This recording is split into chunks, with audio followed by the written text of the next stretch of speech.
Welcome to Debunked. Debunked is your guide to the rumors, conspiracy theories, and sometimes truths that lurk at the margins and sometimes mainstream of the internet. I'm Michael Brooks. On this edition of Debunked, did Muhammad Ali transcend being black? Now, I have to confess, I don't totally know what that even means. I don't know if he got into a spaceship and elevated himself beyond historical and planetary conditions. I don't know if he had some type of transformation that nobody knew about and was apparent to anybody. So I was confused when I saw this floating around. This is one tweet from a guy named Chris Myers. He said, quote, "When you saw hashtag Ali, you didn't see color, you didn't see religion. You saw a gentleman who was a strong fighter, a champion you could believe in." So this seems to be a trend, I guess, of a lot of black celebrities when they pass away, whether it's Prince or Muhammad Ali or Michael Jackson. Maybe in Michael Jackson's case, maybe at least you can make some more jokes about that, to be fair.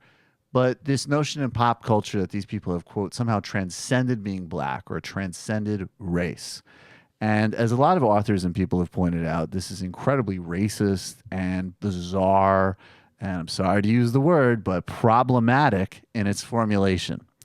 But I want to get specific beyond how stupid this is generally to the specifics of Muhammad Ali and point out what other people have pointed out as well, which is that he specifically built his entire public meaning and identity, not just on being arguably the greatest boxer in history, but also on a strong, unequivocal stance on racial dignity, racial empowerment, and also his Islamic and Muslim faith.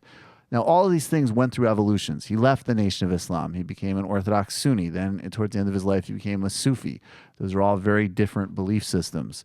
He obviously underwent differences in his views of race and never actually was in any way personally hateful towards any individual of any particular background.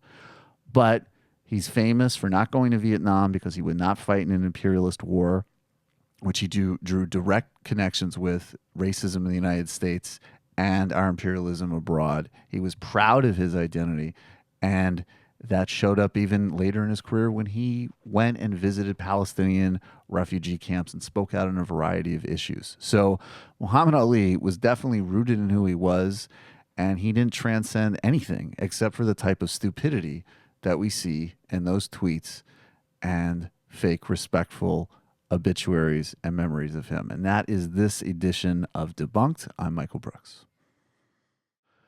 And hang on for just a few more seconds. I just recently launched Two Dope Boys and a Podcast. It's a twice weekly podcast I'm co-hosting with my friend Phil McKenzie. That's why I'm drinking. That's why I haven't had a shave. It's a podcast about trends, culture, race. There's all sorts of amazing segments on everything from brand apologies to what's good to what's up. You can find out more if you subscribe to it now at subscribe to, that's the number 2, db.com. Subscribe to db.com or find us at 2, the number 2, Dope Boys and a Podcast in iTunes. Really hope you listen. Thanks so much, everybody.